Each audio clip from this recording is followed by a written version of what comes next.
That man put his hands on me, I would have immediately swung on him. Immediately. You gonna go on Pat McAfee show, talk about you gonna protect your house. What you talking about? Your son ain't at the house. He's at crypto.com arena. We ain't covering him in Brentwood. We covering him in downtown LA at the crypto.com arena. Y'all, this is getting out of hand. Stephen A said, I would have swung on LeBron. So Stephen A is responding to LeBron's interview with Pat McAfee. We gonna get into all of this right now. You better like the video. You better subscribe. Let's see what Stephen A had to say. That man put his hands on me, I would have immediately swung on him. Immediately. But don't the truth matter? Because there's one person in this ordeal that's telling the truth, and it's me. I don't lie to y'all. His ass lies a lot. And there's a lot of shady stuff that he does. And one of the things is his passive aggressiveness and the two-facedness and smile in your face and dig you behind the back. I happen to know that about him, which is why I don't like him. And he don't like me. But it doesn't stop me from being fair and calling it like I see it. We ain't exchanging Christmas gifts. We ain't having Thanksgiving dinner together. What you bring your son up in there for? What you bring your family up in there before? You gonna go on Pat McAfee show, talk about you gonna protect your house. What you talking about? Your son ain't at the house. He's at crypto.com arena. We ain't covering him in Brentwood. We covering him in downtown LA at the crypto.com arena, where you put him. Now, I happen to believe that he's going to be ready. I think Bronny's going to be an NBA player. I believe in the kid personally. But LeBron did this. Now, to get to he and I, could y'all please go back to the video of him getting in my face? If you watch, ladies and gentlemen, and you see it for yourself, notice how LeBron is in my face, and right when he finishes, he looks past me right at the camera that was filming it. Watch him. I didn't even pick that up first go round. You got Markieff Morris to my right, his left. You got Scott Brooks, assistant coach, behind him. He finishes talking and looks right up to the camera. Everybody and their mother knew I was going to be there. Because when you sit courtside, the Lakers have an idea of who's going to show up. He knew I was coming. And picked the third quarter in the middle of the game to say what he has to say to make sure the camera's rolling, and to then look at the camera after immediately saying what he said to me, with me having no chance to respond. We could have went to the back after the game. LeBron James could have came right over the press row and said, yo, don't leave. I want to see you after the game. We got to have a conversation. Now, Stephen A also said something about how LeBron James was speaking on Brian Windhorst. And if you know anything about sports commentary, it always seemed like Brian Windhorst was LeBron's guy. But LeBron was calling him weird and stuff like that. Even Pat McAfee was shocked. But here's what Stephen A had to say about that.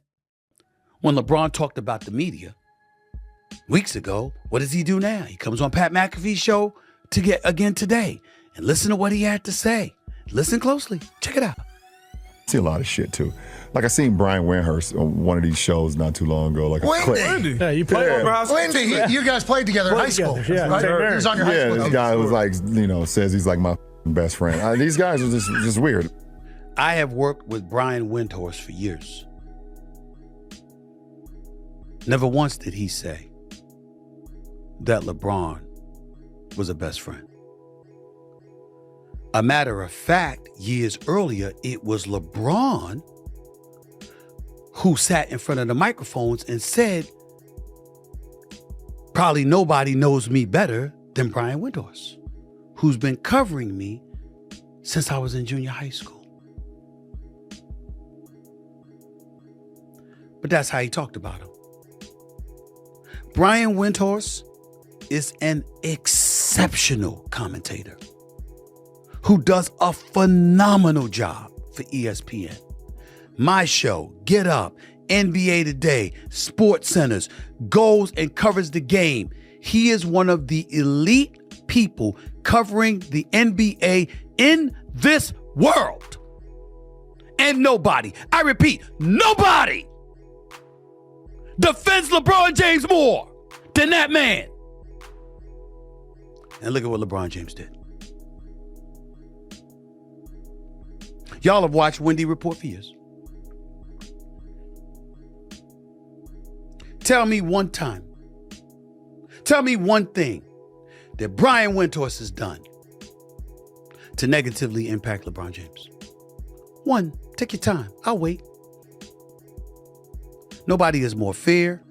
Nobody digs deeper, maneuvers through the crevices to find the positive about LeBron James, no matter what the story is. But that's how LeBron talked about it. And look, I agree with Stephen A's sentiment about what LeBron said about Wendy. The only person who glazes LeBron James more than Brian Windhorst is Shannon Sharpe.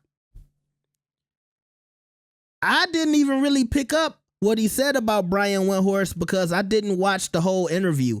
He talked to Pat McAfee for about an hour. So I saw him speak on Michael Jordan. I saw him speak on Kobe Bryant. I saw some of the clips that basically came out. But I was like, wow, you call Brian Windhorst a weirdo when that guy is always defending you?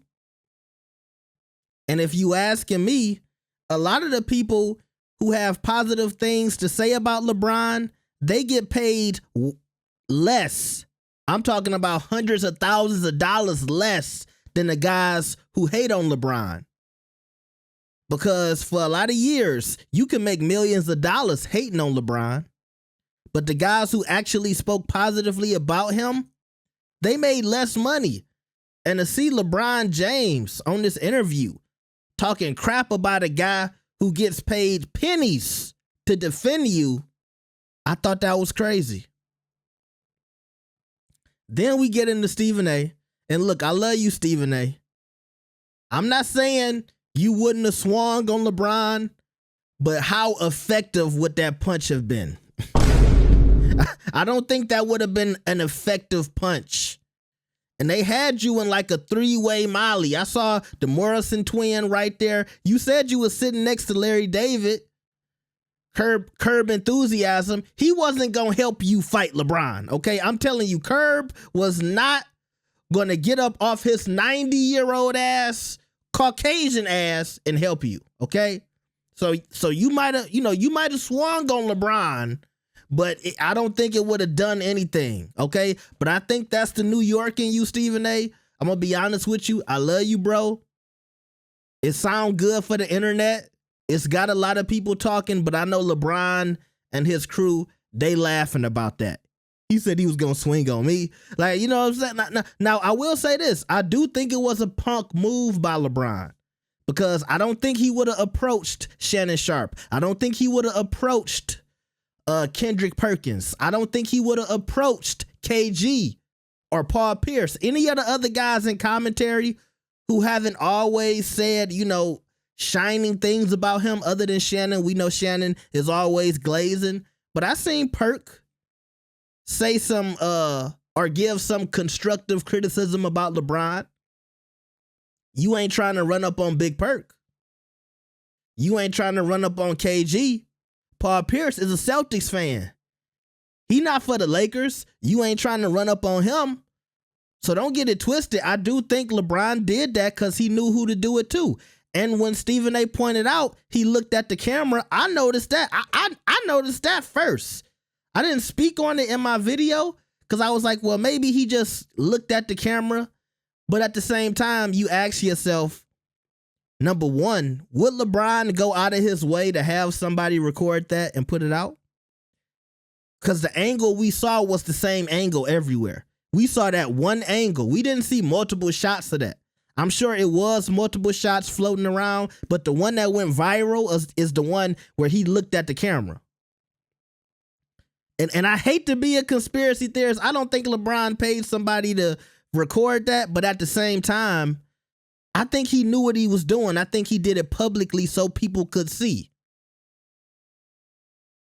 But also, I think he was trying to intimidate Stephen A. And I think if I'm Stephen A, that's the part that hurts. It's like this man was trying to test your manhood. On live national TV at the, what's it called? Crypto Arena in Los Angeles, in front of all of those people all over the internet. He tried you. But here's the part a lot of people forget to mention. That was the day that Stephen A got his $100 million contract with ESPN. And I really feel like LeBron wanted to spoil that moment for him because he feels like you got $100 million and you don't deserve it. You got paid that money for talking about black players or talking about guys in the NBA or talking about me and my family. So I got something for you while you celebrating that $100 million. I'm going to embarrass you. And that's another part of why I continue to say it was weak. And it seemed like a bully move. You 6'8", 6'9", towering over this guy. Cursing at him. Probably spitting in his face. Sweat flying off your body. Because remember, he didn't do this at the end of the game or at the beginning of the beginning of the game. He did this in the middle of the game. While they was losing, if I'm not mistaken. He was like, hold on, we can't even begin to come back in this game. I can't even begin to get back to my job that I'm getting paid hundreds of millions of dollars to play before I confront Stephen A. And I kind of hated everybody said confront. I said it too because it went viral. It's in the algorithm, so I just kind of had to go with the flow. But he intimidated Stephen A. He tried to bully Stephen A. Actually, I think I did title my first video, LeBron tried to bully Stephen A. Because that's how I felt. And Stephen A had a great point when he said, your son is not home. You ain't got to protect your home. Your son is in the NBA where you put him. Where you pull strings to get him drafted. And see, you know, my pop said something today. I'm going to give him a little shout out. He said that sounded like LeBron was getting pressure from home. Maybe the wife was telling him, hey, you gonna let Stephen A talk about our son like that? So when LeBron said, and I quote, I had to protect my home, I think that's what he was talking about. I think Savannah got on his head and said, you better say something publicly about this or else. Do y'all agree? So, you know, powerful response from Stephen A. I still don't think Stephen A was going to swing, but, you know, we still got love for you, Stephen A. Hey, look, you got to say something now. Because LeBron out there talking about, yeah, back in the day, you know, so-and-so would have punched this dude out, would have broke his jaw. I'm like, what is LeBron talking about? Is that the standard we setting for the NBA players now? Is that what the Mr. NBA face of the league, is that the message that he's sending out to these young athletes? Go walk up and bully sports commentators, little guys who ain't as tall as you, aren't in as good a shape as you. And what's next? Y'all gonna start putting hands on commentators? Let me know what y'all think about this. Like the video and subscribe. I'll see y'all next time. Peace.